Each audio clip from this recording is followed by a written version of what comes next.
80 शब्दों प्रति minute dictation start होगी। 3 सेकंड बाद स्टार्ट। भारत एक ऐसे चौराहे पर खड़ा है जहां राजनीतिक चुनौती भी एक आर्थिक अनिवार्यता है। कमज़ोर रोजगार वृद्धि से उपजे परिणाम शायद ही कभी निशानी पर रहते हैं।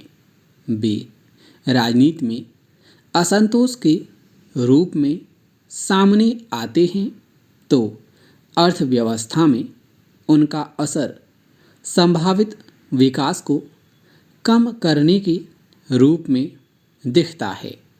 केंद्र और ख़ासतौर से राज्य सरकारों में खाली पड़े पद और बेरोजगारी भारत की आर्थिक एवं राजनीतिक परिस्थितियों में एक अजीब विरोधाभास बढ़ा रहे हैं।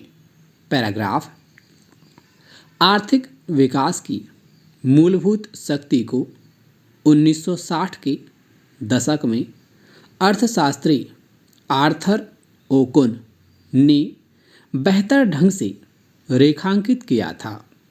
ओकुन ने दर्शाया कि बेरोजगारी में गिरावट से उत्पादन में वृद्धि होती है और बेरोजगारी में वृद्धि से वास्तविक घरेलू उत्पादन में गिरावट आती है। भारत युवा आबादी वाला देश है।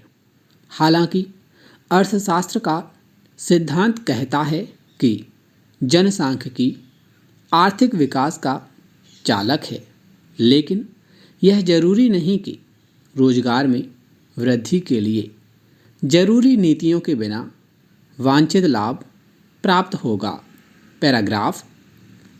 बेशक महामारी ने स्थिति को और खराब कर दिया है, लेकिन रोजगार सृजन के लिए अर्थव्यवस्था पहले से संघर्ष कर रही है। हजारों लोगों द्वारा रोजगार के लिए संघर्ष के बावजूद केंद्र और राज्य सरकारें विभिन्न स्तरों पर पदों को खाली रहने देने की नीति पर कायम हैं। संसद में नियमित रूप से सरकारी पदों की रिक्तियों के बारे में बताया जाता है। पैराग्राफ। राज्य सरकारों की स्थिति भी अच्छी नहीं है। विडंबना यह है कि जहां स्नातक और स्नातकोत्तर लोग चपरासी के पदों के लिए आवेदन कर रहे हैं, वहीं स्कूल और विश्वविद्यालयों में पद खाली हैं। अब जरा कानून व्यवस्था सुनिश्चित करने की क्षमता पर विचार करें। देश में पुलिस के 5 में से 1 पद खाली है। पैराग्राफ। महामारी विशेष रूप से दूसरी लहर ने ग्रामीण क्षेत्रों में सार्वजनिक स्वास्थ्य सेवा की अपर्याप्तता को उजागर किया। अब जबकि भारत ओमिक्रॉन लहर का सामना करने के लिए तैयार है, एक महत्वपूर्ण सवाल यह है कि राज्यों में स्वास्थ्य सेवा प्रणाली कैसी है। शिक्षा, स्वास्थ्य और सुरक्षा की महत्वपूर्ण क्षेत्रों में निवेश करने में विफलता का परिणाम बड़ी राजनीतिक अर्थव्यवस्था पर पड़ता है।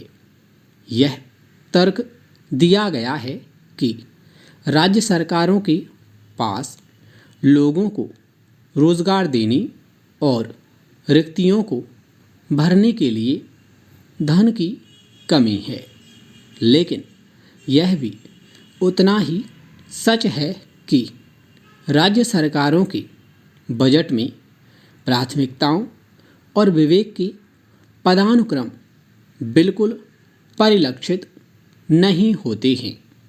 कोई भी अर्थव्यवस्था मानव अवसंरचना पर खर्च किए बिना विकसित देशों की क्लब में नहीं आई है और इसमें चीन भी शामिल है।